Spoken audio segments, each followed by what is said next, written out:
National Weather Service in Wilmington has issued a severe thunderstorm warning for Delaware County, northern Licking County, until 1:30 p.m. At 12:51 p.m., a severe thunderstorm was located near Sunbury, moving east at 40 miles an hour. Hazard, 60 miles an hour wind gusts and quarter-size hail. Source, radar indicated. Impact, minor hail damage to vehicles is possible. Expect wind damage to trees and power lines.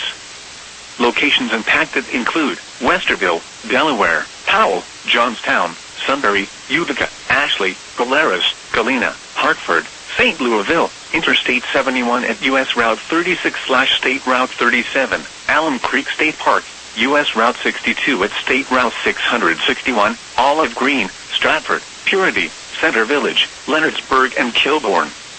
This includes I-71 in Ohio between mile markers 122 and 138.